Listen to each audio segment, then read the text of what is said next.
Bom dia, boa tarde, boa noite. Estamos começando o primeiro episódio do podcast chamado Papo de Professor Podcast.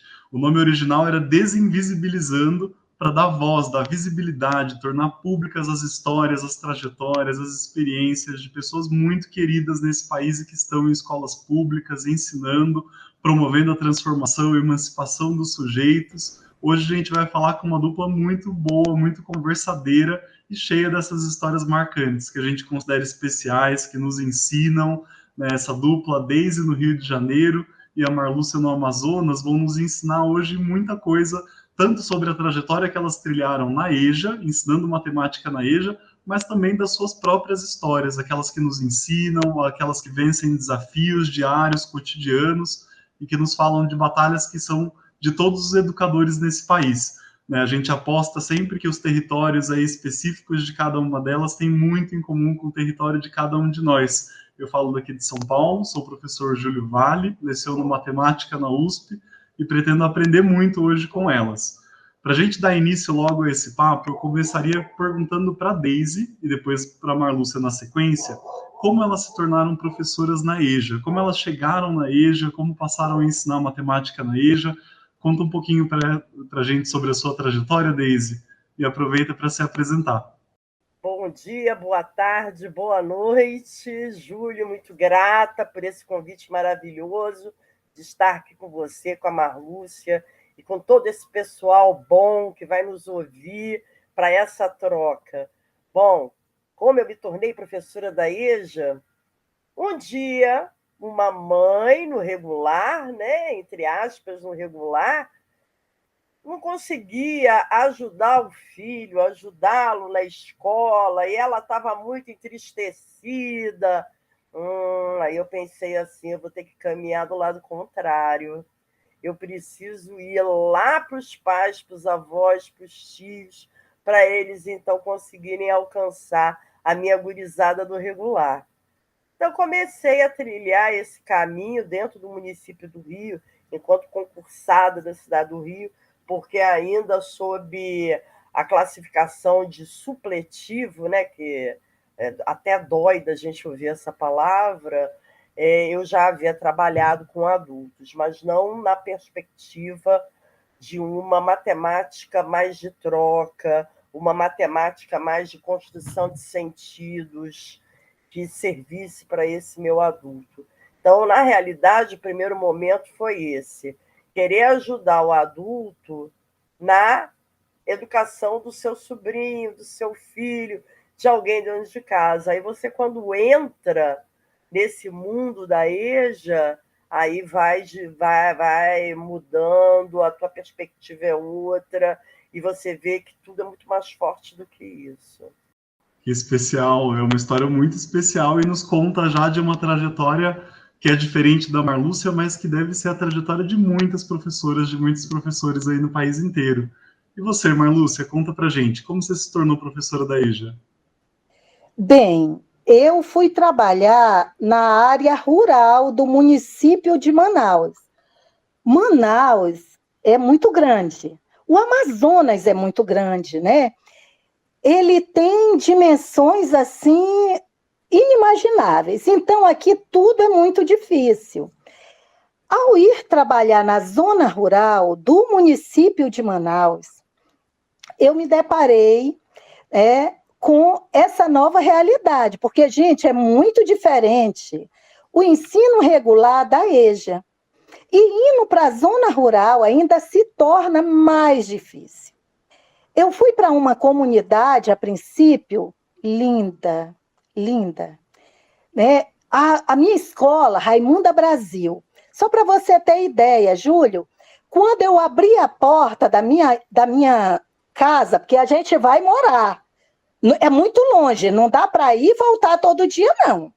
A gente vai domingo à noite e volta sexta-feira à noite. E tem que fazer uma viagem de barco. Mas aquela vista... A minha escola é na frente de Anavilhanas, então imagina, né, a minha vista. E eu fui trabalhar com essa comunidade. E essa comunidade foi um desafio, em todos os sentidos. Por quê? Imagina, com toda a nossa formação, eu tinha acabado de sair do mestrado e eu vou para uma comunidade, numa área de preservação, que ela vive de quê? De fazer espeto de churrasco. Imagina, espeto de churrasco. Para fazer o espeto, aquele pauzinho, né? Eles derrubavam árvores. Então, imagina, quando eles iam me chamar para trabalhar fazendo espeto de churrasco, meu coração doía. Mas para desconstruir essa prática não é fácil. Então, a gente usou a matemática para mostrar que eles tinham muito mais a ganhar fazendo outras atividades do que derrubando uma árvore para fazer espeto de churrasco. Um pacote com 20 pacotinhos naquela época, em 2008, custava 30 centavos. Então, a gente foi mostrar realmente a matemática para eles, que eles poderiam ganhar muito mais preservando o meio ambiente. Aqui na Amazônia, gente, vocês não imaginam os nossos desafios, as nossas distâncias, o que é tudo isso, né? Então, o diretor da escola era só o diretor, que também era professor, e eu. A gente dava todas as matérias. Não tem essa não, tá, gente? De só, eu sou professor de matemática, só dou matemática. Mentira. Eu dava matemática. De manhã, quando o diretor viajava, eu pegava as crianças da alfabetização, alfabetizava. E, gente, o fantástico é isso. Por quê? Se a gente quer conseguir o objetivo, que era mudar a visão da comunidade ser explorada, da comunidade derrubar uma árvore para fazer espeto de churrasco, as crianças são o melhor. Então, eu dava aula para tudo quanto é série, que vocês imaginavam. É uma sala só, tá? E a gente... A Deise falou muito legal dos pais, né? Eu fui o inverso. Eu peguei das crianças, daquela lá da alfabetização, até chegar ao meu adulto, para mostrar que a gente ganhava muito mais fazendo outras atividades.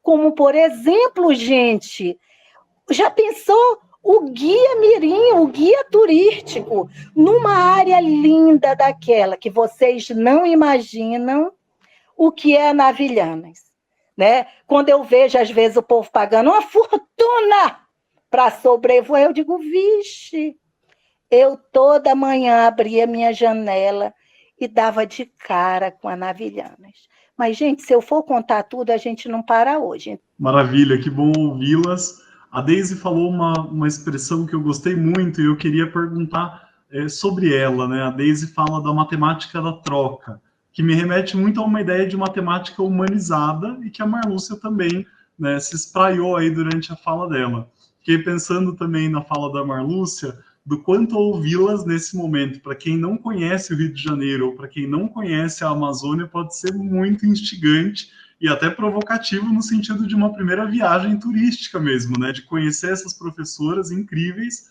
conhecer esses lugares, os seus territórios e talvez pensar em uma programação para conhecer esses territórios também.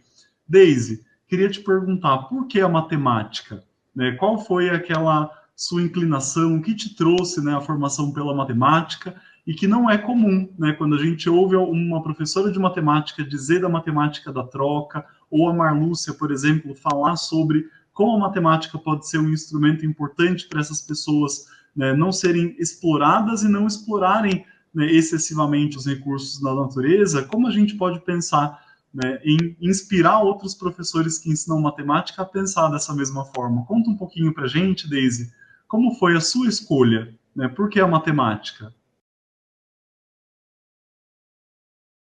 Bom, então eu vou ter que ir um pouquinho mais para trás, bem lá para trás, né? Lá para a década de 80, quando eu faço a opção em prestar vestibular para física.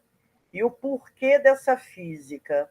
Eu tive um professor que ele desbravou a física de uma maneira tão romântica que eu me apaixonei por ela, porque eu sempre tive dificuldades em matemática. Olha que coisa doida, né?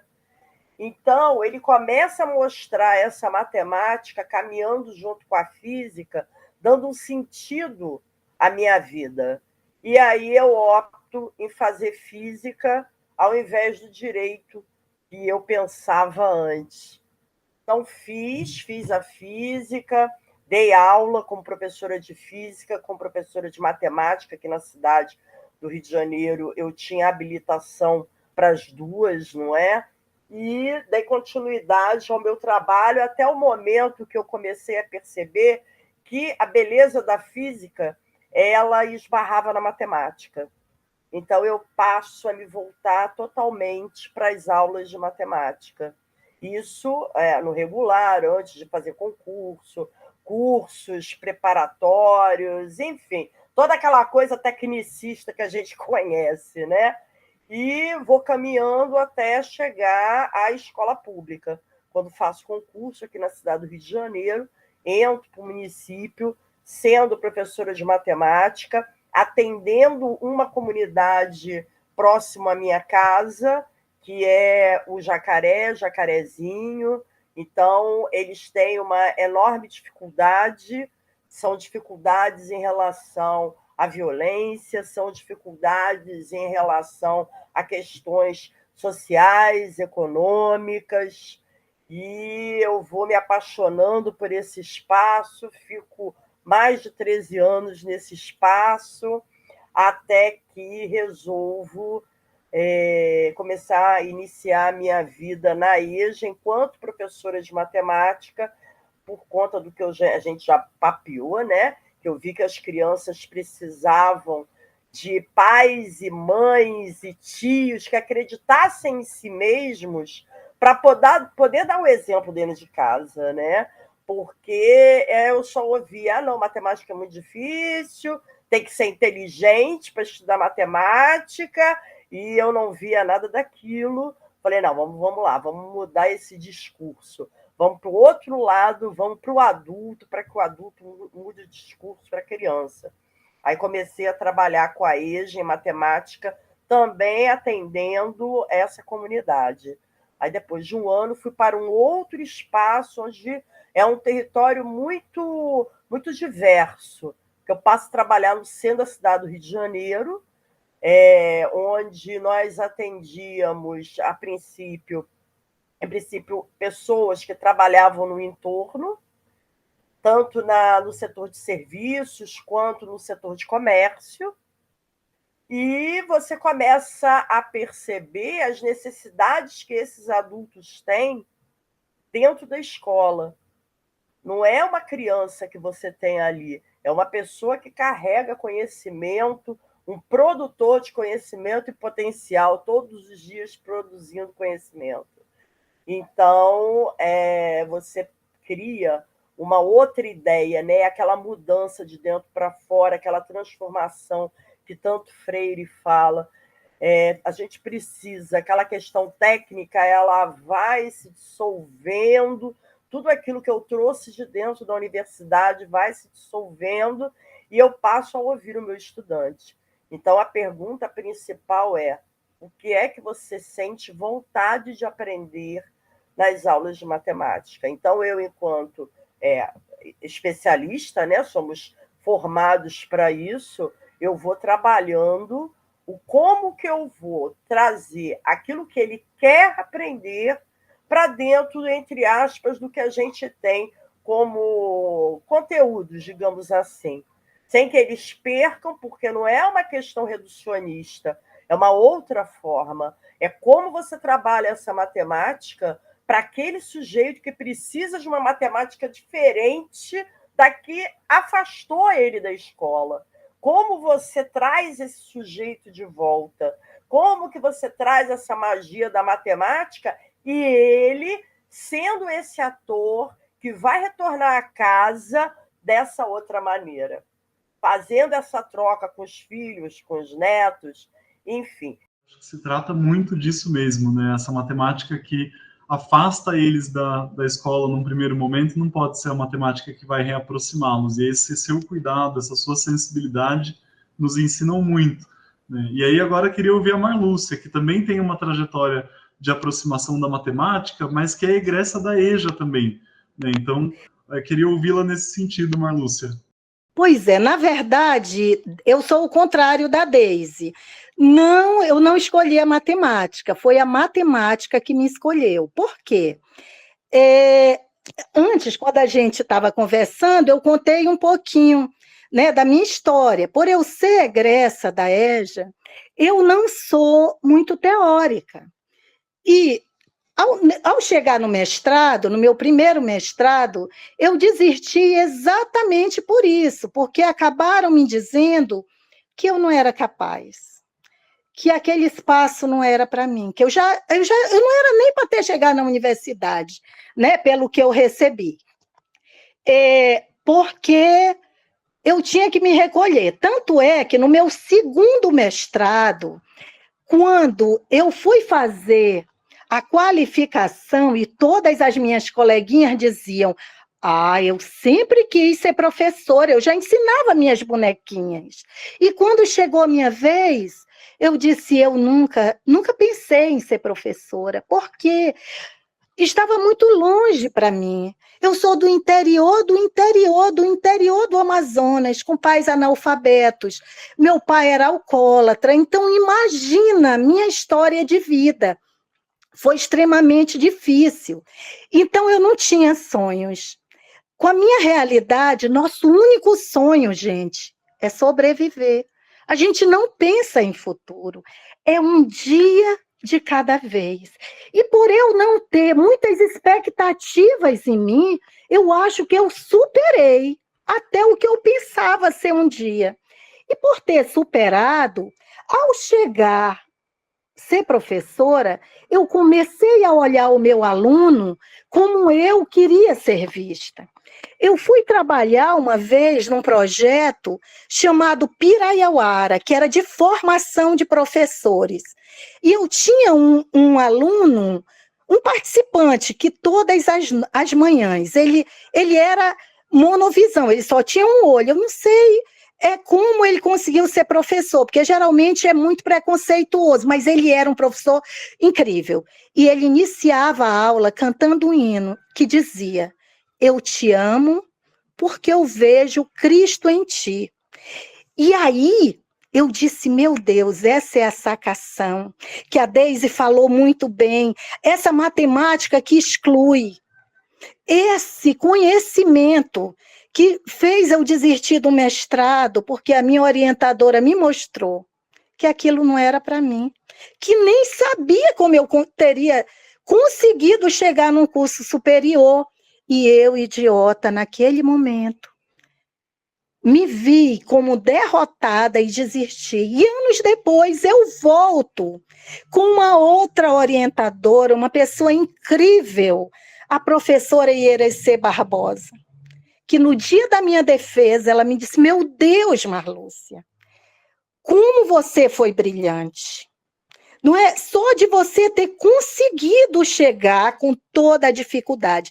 Então, talvez, gente, por eu não saber tanto, eu consegui me aproximar tanto dos meus alunos, porque eu via na dificuldade dele a minha dificuldade de outrora. Então, eu levei para uma matemática realmente humanizada, que não valorizava aquele que sabia mais, não é? O que eu sempre faço com o meu aluno, aquele que conhece mais um pouco? Ele vai ser meu mediador, ele vai me ajudar, ele vai ser meu aluno monitor. Eu tenho muito isso, gente. Então, não tem essa de valorizar, né? Eu tive um aluno que me dizia que ele não sabia nada. Eu disse: o quê, Almir? Tu não sabe nada? Almir, o que tu faz da tua vida? Professor, eu sou marceneiro. O quê? Tu não sabe nada, peraí. E aí eu encomendei um guarda-roupa dele fictício e ele começou a me falar das medidas e eu colocando no quadro e mostrando. Quando eu terminei, eu disse, Almite, manca, tu não sabe nada. Tu deu uma aula para todos nós aqui. Tu talvez seja o que sabes mais aqui. Então, sempre quando eu entro na minha turma, quando a gente vai fazer aquela primeira socialização, eu cuido de ver o que cada aluno meu faz. Mesmo aquele meu que me diz que não sabe nada, aquela dona de casa diz, o quê? Tu não sabe nada? Tu vives de quê? Ah, professor, eu ganho R$ 600 do Bolsa Família e eu faço uma faxina aqui e acolá. E eu mostro para ela que administradora fantástica ela é. Pois ela consegue comprar e dividir os alimentos para dar do primeiro dia que ela recebe o Bolsa Família até o último. Então, gente, que matemática, que não saber matemática. Então, eu mostro para eles, tá? Que eles sabem. E eu vejo, tá, Julinho, que eu não ter toda essa base teórica acabou me aproximando mais do meu aluno. Porque eu vejo nele eu. Só que eu me vejo como uma pessoa que pode ajudá-lo a superar sua condição de opressão, sem sofrer tanto. Eu não estou me vitimizando, não, tá? Eu acho que até no crime é melhor ser o autor do que a vítima, porque geralmente a vítima está morta, tá? Eu não assumo esse papel de vítima. Jamais eu não aceito ser vítima da sociedade. Eu sou autora da minha própria história. E eu mostro isso para os meus alunos. Que quando eles falam, eu até digo que nós temos MONIFs, Movimento Ninguém Fora da Escola. E eu digo para o meu diretor que eu não aguento mais contar a minha história, maninho, chega, tá? Porque eles veem em mim uma forma de inspirar os meninos, né? Eu nunca imaginei, Julinho, eu não tinha expectativa, Deise, nenhuma, de sair lá do meu interior, do interior, do interior, do interior, e conseguir, Deise, chegar aqui. Manaus é uma cidade imensa, gente. Chegar aqui, eu até hoje, Deise, eu tenho muita dificuldade de atravessar a rua, né? Por causa do meu histórico. Então, eu olho para um lado, eu olho para o outro, eu olho para um lado, olho para o outro, uso a física, Deise, para ver se eu consigo atravessar aí que eu vou. Porque, sabe, né? Eu andava muito de canoa, de carro não, né?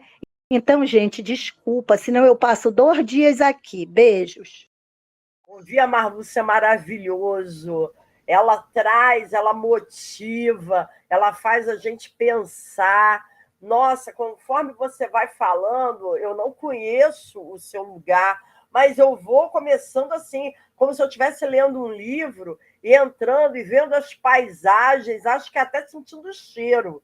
É muito bacana ouvir a Marlúcia e tudo isso que ela tem para trazer, porque o Brasil é tão grande, meu Deus, a exclusão é enorme. Nós temos alunos, eu não gosto nem de falar assim, né? Nós temos estudantes que jamais pisaram numa escola porque não tem uma escola. Que é isso aí que você está falando, Marlúcia. Tem que andar e tem que morar no lugar onde está, porque não tem como ir e vir para ajudar essas pessoas que têm esse direito à educação e a eles é retirado. Para mim, isso é triste. Eu ia falar a palavra criminoso, que dá para a gente depois cortar, mas chega a ser criminoso você não ter espaços escolares, nem esses, como você falou, né, em que é uma sala e você ia desde a alfabetização, porque a criança também precisava, se não fosse você, ia ser quem? Quem daria os primeiros passos? Então, a gente tem que lutar. Eu sempre falo o seguinte, Eu sou professora com muito amor, tá? Mas a nossa profissão, a gente, né, como Nóvoa diz, a gente precisa dar conta de dizer que é a nossa profissão. Agora, esse por amor acaba caminhando junto do com amor, que não tem jeito. Numa situação dessa, o coração da gente aperta. Não que a gente não saiba que nesse Brasil enorme tenhamos isso, a gente sabe. Mas quando a gente ouve de alguém que está vivendo aquele dia a dia, isso move a gente a ter outras percepções, porque aqui na cidade do Rio de Janeiro, a gente recebe muita gente do norte, do nordeste. Então, quantas são essas pessoas que viveram isso, que vivenciaram isso, e o quanto que elas têm para ensinar para a gente? Quando você falou agora a questão de atravessar a rua, logo no primeiro dia, quando a gente inicia, é o período que a gente chama aqui de diagnóstico, né? E é que eles falam que eles não sabem matemática, e é o primeiro exemplo que eu dou, é exatamente esse. Em frente à escola tem uma avenida grande aqui, Avenida Presidente Vargas, e a gente começa a conversar sobre o sinal, né? Que você precisa esperar o sinal ficar vermelho, mas mesmo assim tem pessoas que não aguardam, e você matematiza aquela situação. Automaticamente você calcula qual a velocidade para você atravessar, qual a velocidade que o veículo está vindo, e você vai, de forma errada. A gente sempre levanta isso, mas faz. Então, eles matematizam o tempo inteiro. E é muito bacana ouvir o que você tem sempre para dizer. Eu fico emocionada.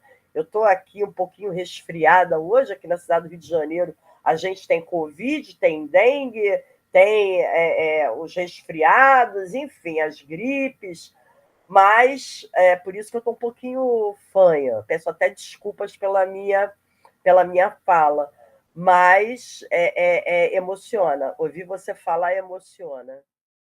É muito inspirador ouvi-las, saber dessa possibilidade, né? Quando a Deise fala da matematização do cotidiano, a Marlúcia fala do seu aluno marceneiro, né, das matemáticas que eles conhecem. Eu acho que eu vou por esse caminho agora, puxando esse gancho, e vou devolver a palavra para a Marlúcia, e na sequência a gente ouve a Deise sobre quem são essas pessoas, né? Quando a gente fala da EJA, da Educação de Jovens e Adultos, que mais recentemente a gente tem abrangido também os idosos para reforçar essa presença deles, né? A gente tem falado mais recentemente de educação de jovens, adultos e idosos, justamente para mostrar que esse público também está presente. Esse, aliás, é um dos desafios, né? Nas salas de aula da EJA, a gente tem o jovem lá de 16, 17, 18 anos, que coabita esse espaço com uma senhora, com um senhor de 78, 81, 82. Então, gostaria de ouvir de vocês. Vamos começar pela Marlúcia. Quem são essas pessoas, Marlúcia? Conta um pouquinho, né, desse público, das trajetórias deles. Acho que vocês já deram super, né, valiosas pistas aí para a gente entender, mas gostaria de ouvi-las mais. Bem, atualmente eu trabalho num bairro de periferia, no mesmo bairro que eu moro. É muito bom por isso.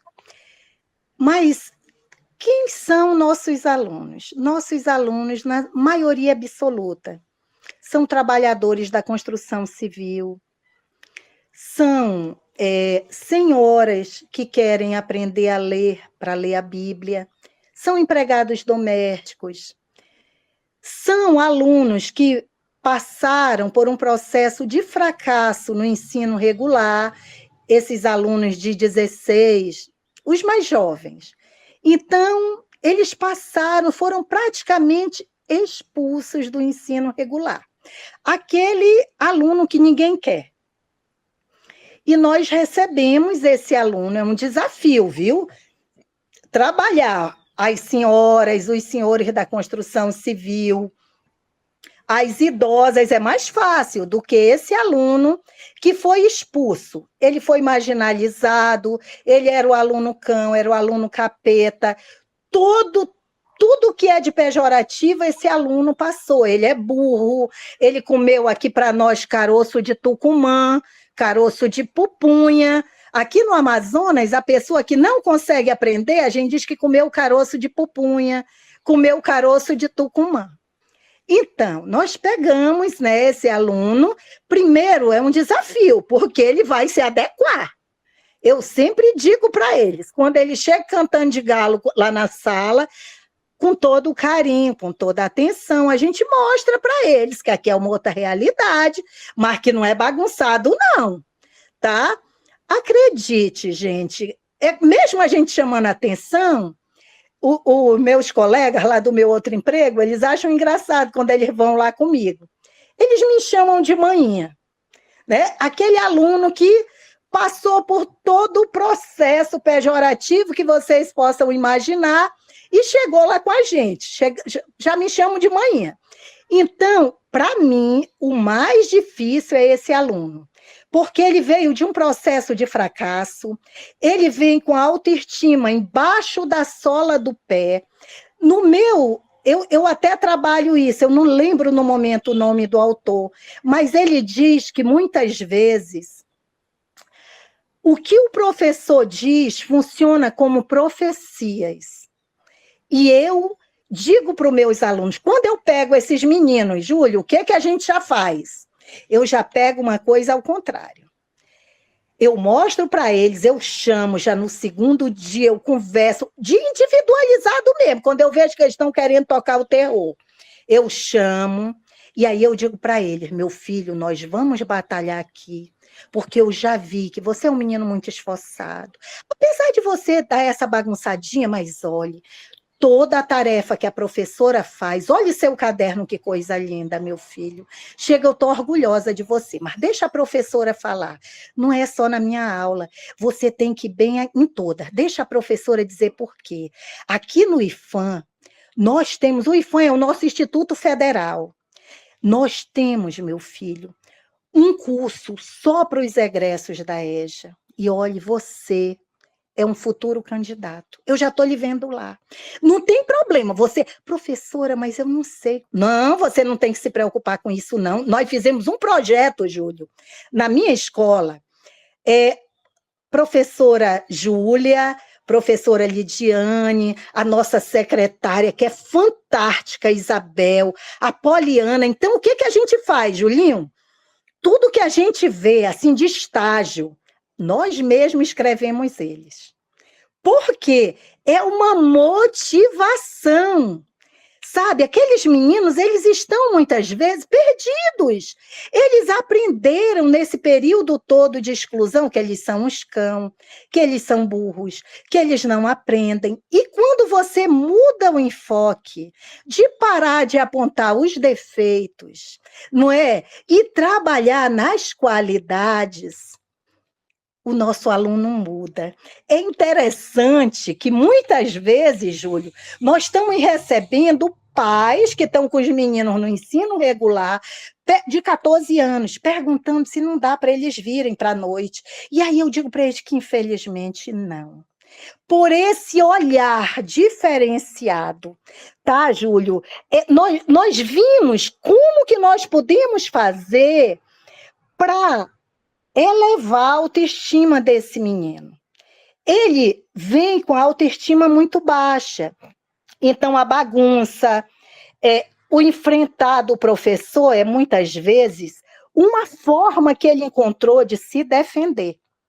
Quando o professor desarma ele, que não vai para a porrada com ele, vai elogiar, mostrar, meu filho tem muito estágio. Professor, eu não tenho... Não se preocupe, meu filho. Já levo ele lá na secretaria. Meus colegas que estão de HTP, porque geralmente o HTP, Hora do Trabalho Pedagógico, é diferente. Então, esse que está de HTP já ajuda.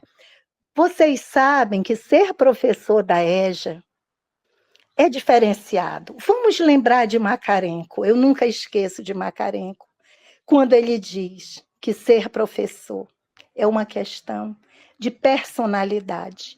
Então, não é essa coisa do saber, se tu não prestar atenção, vou te reprovar. Não. Nós temos um outro enfoque, nós vamos mostrar para ele que ele é bom. Nem ele sabe. Muitas vezes, na casa dele, ele só leva porrada. e ele chega na escola, vai levar porrada de novo. Então, nós encontramos, nós fizemos um projeto, viu, Julinho? Todos os professores, quem está de HTP, já pega esse aluno, eu sou aqui, eu descubro todos os processos seletivos. Por quê? Minha filha é um gênio nisso. Então, ela está no Mato Grosso, mas ela me manda, mãe, está aberta essa, ela tem muitos amigos. E aí a gente já inscreve eles no Menor Aprendiz, no Jovem não sei o quê, nesse, naquele, e vai, e faz, e acontece, e mostra que ele é inteligente, e que ele está muito bom, e que o caderno dele está lindo. Eu não tenho um caderno, mas nós temos. A professora tem aqui um pacote dentro do armário. Então, Júlio, nosso desafio, nosso maior problema não são com os adultos. Os adultos, eles vêm para a escola sabendo muito bem o que eles querem. O nosso desafio é esse aluno que você falou de 16 anos. Ele vem em processo total de fracasso. Ele vem com a autoestima dele detonada, está embaixo da sola do pé. Então, o nosso processo é trabalhar a autoestima desse menino. E nós encontramos dessa forma, tá, Julinho? Não sei se a gente está acertando, mas nós estamos tentando, tá? Eu não sei se nós estamos acertando, mas tentando nós estamos. Nós não vamos ficar de braço cruzado.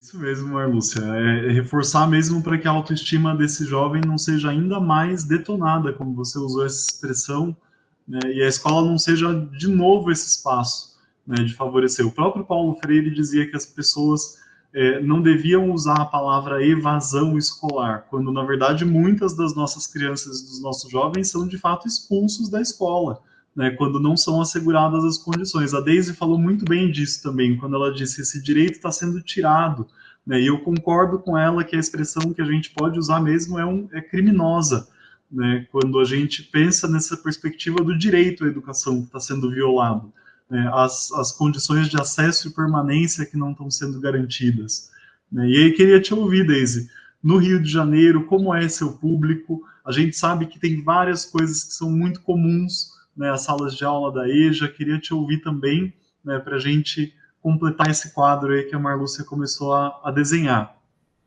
Sim, sim. Eu vou falar do meu lugar mesmo, né? Que é lá no centro da cidade. Nós temos um espaço que tem televisão, nós temos um elevador para pessoas que têm debilidade para poder subir, porque trabalhamos com muitos idosos. Existem características diferentes, não que todas as escolas, porque aqui no Rio de Janeiro é assim, nós temos o PEJA, que é o Programa de Educação de Jovens e Adultos, são 4 horas diárias, uma disciplina por dia. E aonde eu trabalho, que é uma modalidade semipresencial com complementação de carga horária, e essa complementação de carga horária ela é interdisciplinar e cultural.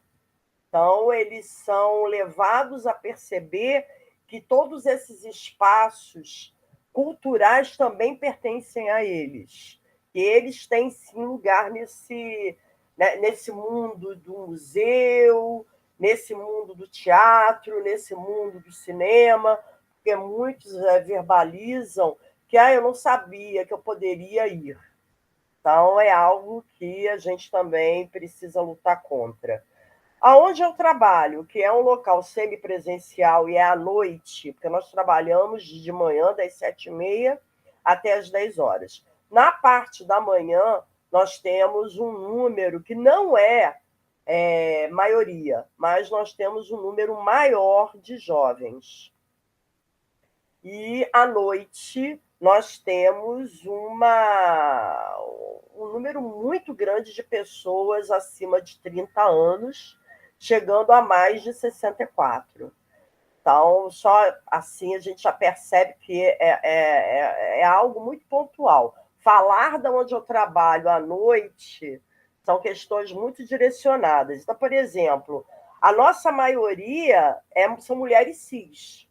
Então, nós temos mulheres cis e homens cis, que é a nossa maioria, mas já temos também mulheres trans e homens trans que entram nas turmas, porque nós temos à tarde uma turma para mulheres, homens trans e não binários, enfim, qualquer outra categorização, né, que não tenha sido assim especificada.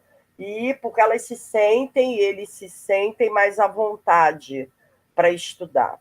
Mas a gente, né, nessa questão, já estamos também absorvendo esses homens e mulheres trans no horário normal, que seria o horário da noite, porque eles vão alcançando espaços de trabalho, né?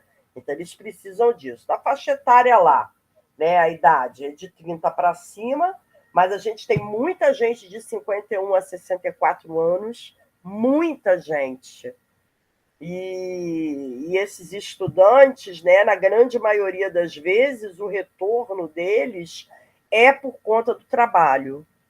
Tanto o motivo que levou os nossos estudantes a não estudar no que erroneamente se chama faixa etária certa, idade certa, que não existe idade certa para ninguém aprender, você constrói conhecimento o tempo inteiro, mas foi por causa do trabalho. E também o retorno por causa do trabalho. Uma coisa que me chamou muita atenção ultimamente foi a satisfação pessoal. Então, tem estudantes que hoje dizem que retornaram por satisfação pessoal. E a gente encontra, nesse caso, machismo estrutural. A maioria são mulheres que dizem isso porque se tornaram viúvas, os filhos cresceram e, na época, elas não podiam estudar. Então, também penso que é um perfil muito interessante. Uma EJA negra, né? Porque a gente tem a grande maioria dos nossos estudantes lá na escola que se autodenominam pardos e negros, e isso sempre foi. Desde a fundação, a gente está fazendo 20 anos de escola agora, e esse sempre foi o nosso perfil, né? Então, eu estou falando assim para a gente ter uma ideia do público que a gente atende. Público não, os estudantes, as pessoas que a gente atende. Temos muita gente que no momento não estão trabalhando, e já tem uma hipótese para isso, porque a gente não conversou muito em cruzamento de informação, mas existe uma hipótese muito provável para isso. A gente tem muita gente de carteira assinada, tá? Pouquíssimos MEI, né? Microempreendedor individual, nós temos pouquíssimos. Isso tudo por quê? Porque todas essas informações nos ajudam a organizar o que é que a gente vai ensinar durante as nossas aulas. Então, a gente precisa desse diagnóstico, em primeiro lugar, para poder fazer um mapeamento e conduzir em todas as disciplinas quais seriam as formas de trabalhar de forma interdisciplinar e que satisfizesse aquilo que o nosso estudante procura no retorno. Quando eu falei sobre a questão de muita gente que não trabalha, que identificou como não trabalha, nós estamos com um número grande de pessoas em situação de rua. Então, no momento que eles fazem inscrição na escola, eles mudam de abrigo. Então, eles vão para um local mais próximo ao colégio. Então, temos muitas pessoas assim, tanto mulheres quanto homens. E como a vida deles muda estando estudando, porque eles receberam cursos para bombeiro civil, as mulheres também outros cursos, isso porque estão na escola. E eles trazem uma gama de conhecimento, eles trazem tanta informação que para a gente, enquanto professor, e os colegas que ainda não vivenciaram certas situações e a gente discrimina, acha que toda pessoa em situação de rua é um usuário. E, na verdade, uma coisa não tem nada a ver com a outra, né? Existem tantas outras coisas que estão não só excluindo da escola, mas excluindo também das suas residências, das suas casas. Então, é um fenômeno aqui na cidade do Rio de Janeiro muito grande. Então, a gente tem uma hipótese que seria isso. Nós temos também estudantes que saíram do sistema prisional há pouco tempo, mas ainda usam a tornozeleira eletrônica, e estar na escola reduz a pena, né? Mas desde que eles tenham toda uma motivação, e a gente vê isso muito, muito de perto. Então, o nosso estudante aqui no Rio de Janeiro, no lugar que eu trabalho, eu acho que é muito importante que a gente diga isso, porque cada bairro, cada área é uma identidade diferenciada. Então, nós temos pessoas na nossa escola que nunca frequentaram, e a grande maioria está há mais de 10 anos. Há mais de 10 anos sem pisar. Agora, quando a gente fala mais de 10 anos, é mais de 30, muitas vezes, né? Então, que matemática é essa? Que língua portuguesa é essa? Que história e geografia é essa? Que ciências é essa que você vai levar para dentro de uma sala de aula? Uma pessoa que está há 30 anos longe do colégio e que muitas vezes tem uma certificação para o antigo ginásio que, na realidade, não teria, né? Se fosse respeitar o que era o critério de antes, a gente precisa fazer um trabalho todo novamente. A educação física não é uma educação física de jogo de bola, nem nada disso, mas qual é a postura para abaixar, para pegar uma caixa pesada, né? Coisas que, pela faixa etária deles, dê também uma idade maior em relação ao trabalho que eles executam, que eles precisam executar. Uma língua inglesa que conversa o tempo inteiro com artes e com educação física. E esse perfil nos ajuda. Então, não significa que todo ano a gente vai fazer a mesma coisa. Tudo vai depender daquele estudante que entra, o que ele precisa, o que ele quer. Não é um trabalho fácil, é desafiador. Nós temos esses desafios diariamente. A EJA, na cidade do Rio de Janeiro, tem 3 formaturas ao ano, porque somos trimestrais, então a pessoa pode estar terminando em maio e o outro entrando, e você tem que dar continuidade, você se organiza para que aquele que chega não perca e aquele que sai também não deixe de aprender. Então, é mais ou menos isso. Esses são os adultos idosos que a gente recebe aqui. No caso, no meu lugar de fala, que é o CREJA, o Centro de Referência. É um lugar que a gente chama de Centro Municipal de Referência de Educação de Jovens e Adultos. Na realidade, é um lugar de pesquisa, de observação, para que a gente possa também dividir com outros, e que também somos formados. A nossa formação continuada acontece toda sexta-feira, porque sem uma formação continuada, você não consegue alcançar essas mudanças que você precisa. É isso, não sei se eu fugi ao assunto, mas achei também que a gente precisava falar um pouquinho dessa identidade do estudante, da estudante da EJA. Então, a EJA é negra. Então, a gente já vê aí uma exclusão trabalhada, né? E muita gente que vem do Nordeste, do Norte, pouca gente vem do Sul para cá, a maioria Norte, Nordeste, e que se agrupam em lugares que, digamos assim, os aluguéis são mais em conta, em que possam estar perto do que tem emprego, do comércio, dos serviços, e aí a gente vai acumulando as pessoas mais e mais nas favelas da cidade do Rio. Contribuiu bem, Deise, para essa caracterização. Eu gosto sempre de retomar essa pergunta, ela reapareceu na sua fala agora, né? Que matemática é essa que vai reconectar essas pessoas, né? Depois de 20, 30 anos, né, distantes da escola, distantes da escrita muitas vezes, né? E mesmo da sistematização do conhecimento escolar, né? Mas isso denota como a escola também está distante, ou pode estar distante, dessas vivências cotidianas, né? Você mesma disse no início da sua fala lá atrás sobre quantas são as vivências que essas pessoas têm na cidade, quais são os exemplos de situações que elas estão matematizando. Então, pode não ser a matemática escolar, a matemática formal, né, aquela que a gente está preparado para ensinar, mas algum procedimento e conhecimento matemático essas pessoas certamente dominam. E aí eu vou partir para esse nosso último bloco a partir desse gancho, né, dessa conexão. Que matemática é essa que reconecta as pessoas, né, que possibilita uma conexão da escola com a vida, com esses desejos, com essas necessidades que fazem com que elas voltem à escola, a satisfação pessoal aparecendo aí como uma questão importante.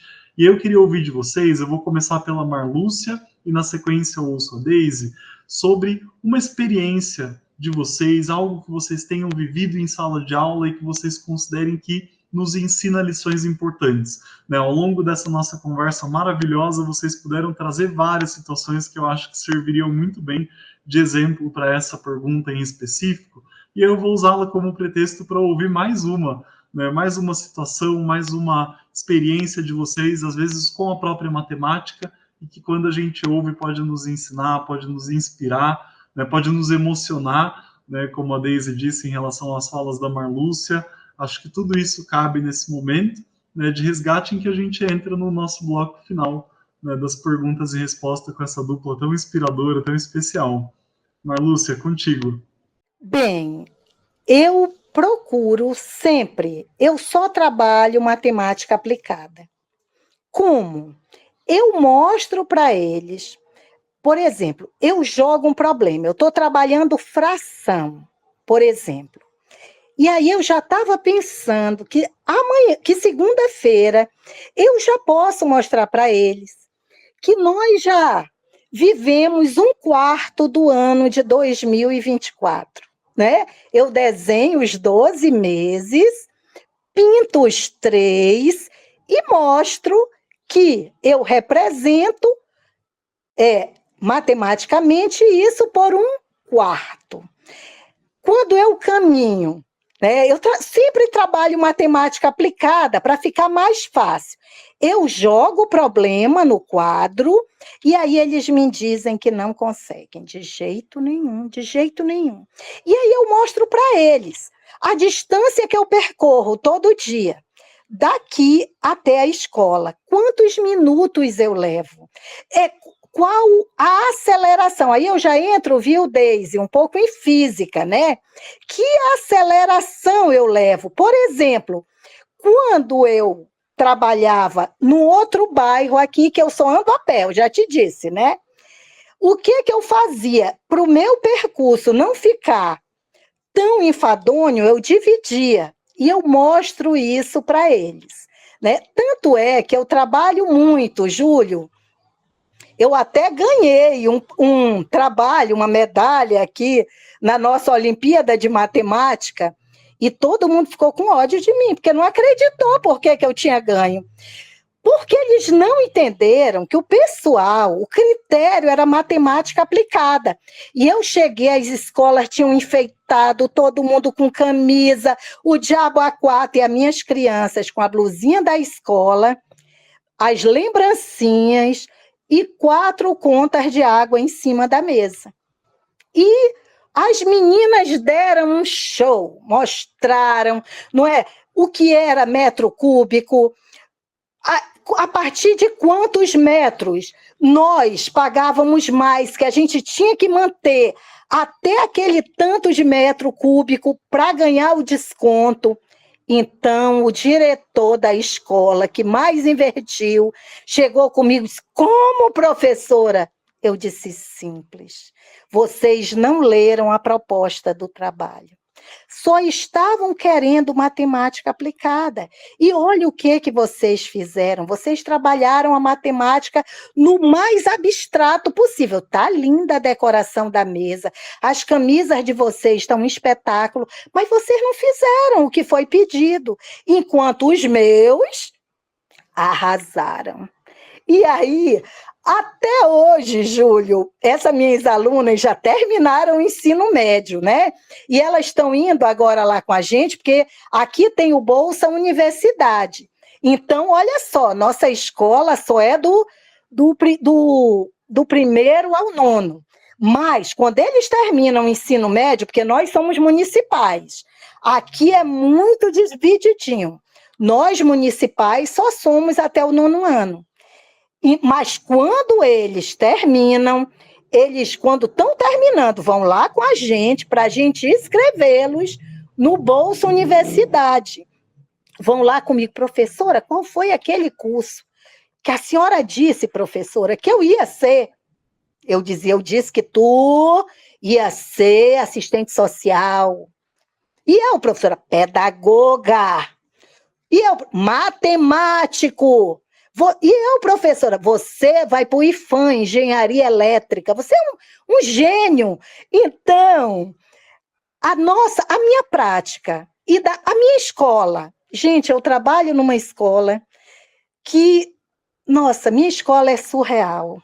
A minha escola não é parâmetro. Nós nos gostamos. O nosso diretor nos apoia. Sabe, nós podemos não ter apoio de outros segmentos, que eu não vou entrar aqui, não vou falar, porque senão eu ia meter o pau. Mas a minha escola, meus colegas são maravilhosos. A gente faz um projeto e não tem esse não, o projeto é meu. Não, o projeto é nosso. Nós temos um projeto, Júlio, de trazer os meninos para a escola dia de sexta-feira, que é o do tênis de mesa. Então, sexta-feira, todos nós nos reunimos, cada um dá R$10, e nós compramos pizza, compramos refrigerante e fazemos um torneio. Mas esse torneio não tira os meninos da sala. Só quem está competindo é que sai. Tá? Os outros estão na sala, de vez em quando eles vêm de beber água para dar uma olhada, mas eles não saem da sala. Então, a nossa escola, ela realmente é humanizada. Eu não estou te dizendo, agora eu vou te dizer como a Deise, eu não sei das outras escolas, mas na minha escola, olha o que é que eu falo, a minha, eu que não tenho sentimento de posse, mas eu tenho um sentimento de pertença pelaquela escola. Nós não competimos, tá? A ação não é minha, a ação é nossa. Não é? A professora, um dia desse, foi fazer um trabalho sobre religião e todos nós ajudamos. Não é? Todos nós participamos, todos nós aplaudimos e todos nós ajudamos. E nós compramos cesta básica, porque, olha, Júlio, a nossa periferia, ela é muito humilde. Então, um sorteio de uma cesta básica num evento faz toda a diferença. Acredite. Então, nós não temos isso, sabe? Eu não vou dar, eu ganho pouco. Não. Todos nós cooperamos e nós compramos cesta básica. Depois eu posso até te mandar as fotos da nossa Munifes. Foi sexta-feira. E nós trabalhamos a Páscoa de uma forma totalmente diferenciada. Então, eu amo minha escola. Não é demagogia, porque quando eu tenho que falar, Júlia, eu falo mal até de mim, se for preciso. Eu te aponto meus defeitos, tudinho. Mas a minha escola, sabe, eu acho que nós estamos passando nosso melhor momento. Infelizmente, esse ano tem eleição para prefeito. E você sabe, mudou o prefeito, mudou o diretor. Mudou o diretor, muda todo o perfil da escola, infelizmente. Nosso diretor é de EJA, o nosso diretor nos apoia, nos ajuda, nos incentiva, briga pela gente, sabe? Então, essa é a nossa realidade. Então, Julinho, voltando à pergunta, nós procuramos trabalhar sempre matemática aplicada, porque a matemática abstrata ela é importantíssima, mas muitas vezes ela afastou nossos alunos.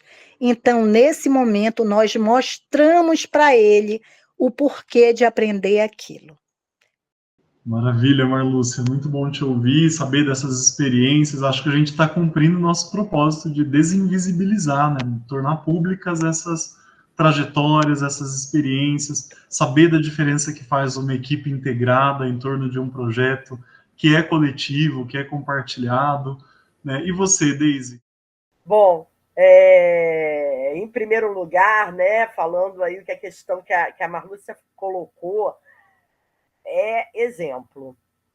Temos sempre que trabalhar de forma coletiva, com parceria, com disposição de mudar, com a disposição de trocar, porque se não for dessa forma, a gente não caminha. Então, eu sou especialista naquilo que eu estudei. Se eu preciso trabalhar de forma interdisciplinar, eu vou precisar do meu colega de ciências, eu vou precisar do meu colega de história, do meu colega de geografia, enfim, para eu poder dar sentido àquilo que eu vou trazer para a sala de aula. Então, antes de trazer para a sala de aula, uma coisa que eu gosto muito de fazer e acho que dá muito certo é realmente esse diagnóstico, né? O que você sente e sente vontade, eu coloco entre aspas, né? O que você sente vontade de estudar durante as aulas de matemática. Então, num primeiro momento, eles vêm com aquilo que está na memória afetiva. Eu finalmente quero aprender a dividir. Eu quero aprender a multiplicar. Eles trazem as operações fundamentais para lá. E cada grupo é um grupo, mas na maioria das vezes, conforme você vai conversando e perguntando, mas você quer aprender a multiplicar para quê? Você quer aprender a dividir para quê? Com que intuito você quer isso? E aí começa a surgir uma série de falas. Eu quero entender que preço eu vou colocar no bolo de pote que eu estou vendendo. Eu quero entender qual seria a melhor maneira que eu teria para fazer o salgadinho e um preço bom para eu não ter uma perda daquilo que eu estou colocando, porque é tudo muito difícil, né?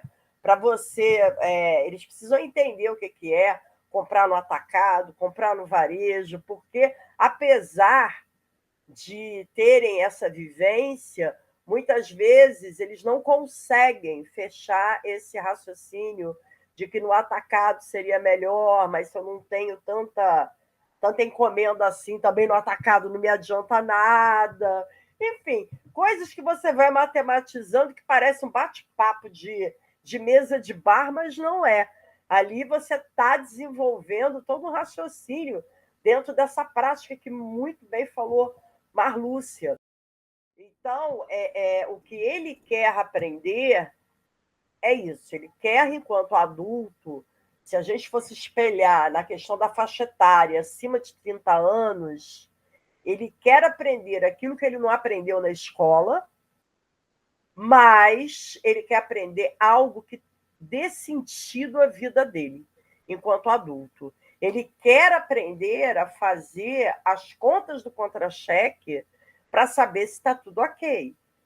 Ele quer saber mexer no caixa eletrônico. Ele quer saber fazer uma leitura diferenciada daquilo que ele aprendeu quando ele era, entre aspas, criança. E agora, ele, com a maturidade, esse grupo, é engraçado, né? A gente fala muito da EJA, leva logo a questão da faixa etária, né? Mas a questão socioeconômica, cultural, é um subgrupo, né? Ela está envolvida o tempo inteiro, e eles também querem essa percepção. Uma coisa que é muito engraçada, quando eu inicio, então vocês querem aprender a somar e a subtrair? Tá bom. Então, eu trabalho com o quadro de ordens e classes, trago uma placa ou então um informe de um valor de uma obra pública, 1,3 bilhão, vamos dizer assim, que seja isso. E aí, quando eles descrevem, que bota aquele mundo de zero, falam, nossa, mas isso é caro, hein? Falei, então é uma forma de você estar trabalhando também o cidadão. Ele hoje entende, não, aquilo ali tem vários zeros e é um valor quantitativo muito alto. Então, isso dá certo. Essas coisas dão certo. E é muito prazeroso. Algo também que eu gosto muito de fazer é trabalhar uma simbologia, porque eu não entendo a lei, a 10.639, a 11.645, ela nos exclui, enquanto matemáticos, digamos assim, da história da África.